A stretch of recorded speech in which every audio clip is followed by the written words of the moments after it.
This is Daryl repping Purpandyellow. You can't build a fan base without consistently putting product out. And I've been slacking on consistently putting product out, but I'll do a better job at it.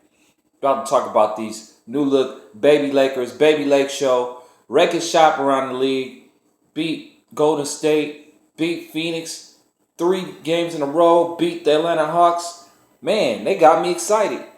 I wasn't expecting anything to happen this year with my Lakers. I was expecting us to see this excitement that I'm seeing right now. I was expecting that to be around, I don't know, February, Marchish. Looking forward to building next year. But right now, I hope I'm not getting a false sense of hope. But the way they're playing, the way the ball is popping around, moving around, is making me really excited that we can actually compete for a playoff berth this year and maybe next year try to get to that upper echelon of teams with the chemistry and the youth and everything that we've built. But kudos to Luke Walton. Kudos to those young baby Lakers. I do have to say a lot of people I think are playing over their heads right now, but I don't know. Maybe this is a product of the system, of the continuity, of the teamwork that they had together. But Nick Young, didn't expect anything from him. Didn't expect him to be even on a team this year. He's playing way above his head. I think he had 22 and 7 last night in the game against the Suns. And the Suns had some good young players. I wouldn't say great. I think Devin Booker's great.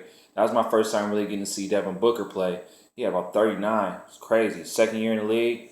Yeah, he looks really, really good. But they do have Eric Bledsoe now. That's why you don't jump the gun on things when they happen. So I remember before the draft, Phoenix wanted Julius Randle and another pick for Eric Bledsoe. And now it's looking like we were smart. At the time, I didn't want to trade it. I'm never fond of trading draft picks anyway. But now it's looking like we were really smart to keep Julius Randle because he's been playing probably the best out of any Laker all year. Consistency. He had 20 and 14. He's just been consistent player every night, and he still has a couple holes in his game, but he could definitely work on those. There's nothing that can't be fixed, and he's a great hard worker. He's a good leader. I could tell he wants to do the right thing, so it's just a great player we have moving forward. I think his ceiling is way higher than Eric Bledsoe's, who's probably already peaked already. At least that's what it looked like from last night. From last night, it looked like, I know he had the hot hand going, but it looked like it was Devin Booker's team, and everybody else was just complementary parts. He looks like the only untouchable on that team right now. But anyways, about the rest of the guys, Brandon Ingram, his ability to come down and initiate the offense, being 6'8" with plastic man arms, is ridiculous. He did get cooked last night by Devin Booker, but Devin Booker already has a year under his belt.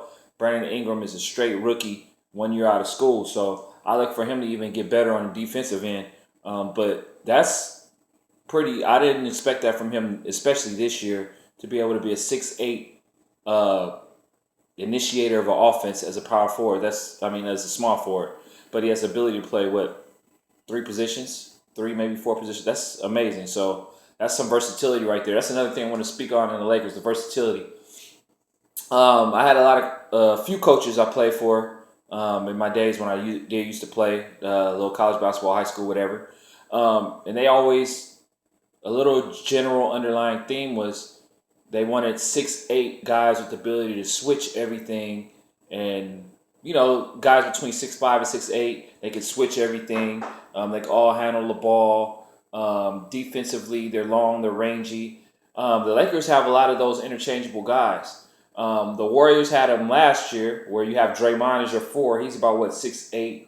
Then you come with Harrison Barnes and a Klay Thompson and Iguodala. All those 4 have the ability to switch and really get out on everything. So when you're put in a pick and roll situation, it doesn't really compromise your defense. These Lakers this year, they got Brandon Ingram. He's 6'8" with that ability. Jordan Clarkson's about 6'5". D'Angelo Russell's about 6'5". Tariq Black's about 6'8". Larry Nance is about 6'9" or whatever. Julius Randle 6'8", 6'9". They're all mobile. They all have the ability to switch out on picks and move their feet and stay in front of guards, so you don't have to compromise your defensive rotations by hedging on the screen and roll or trapping or anything like that. And they can still do that if they need to. If they need to trap, The defense is still quick enough to be able to rotate spots. So it's going to be a bright future. It's just keeping all the young guys together, keeping everybody on the same page, and just progressing and getting better, which they seem to be doing under head coach Luke Walton, who I'm very impressed with. Like I said, I know it's early in the season. We're only 4-3, but if you talk to a lot of basketball aficionados, they didn't expect us to be at this record right now. They definitely didn't expect us to beat the Warriors. I didn't expect this record right now. So I'm just very impressed. Yes, there's nobody really to knock, say anything bad about. Mozgov gets in there and gets his minutes. He usually doesn't even play down the stretch of games. We go with the two power forwards of Nance and Randall. Nance got hurt yesterday, but hopefully he'll be back soon. The second unit is playing extended minutes. I remember last night, game was getting close. I'm like, Luke, why are they still out there? Like, he plays them like about 8 minutes at a time, and it's crazy. Like, I know they can play, but it's just, I guess this is just me being kind of selfish because I want to see the young guys get out. So I want to see D'Angelo Russell playing more than Lou Williams. I know Lou Williams is a veteran, good player, obviously, but we already know what he can do. I want to see the young guys playing more so we can know what their ceiling is if they even have a ceiling. But Lou Williams, he's been great.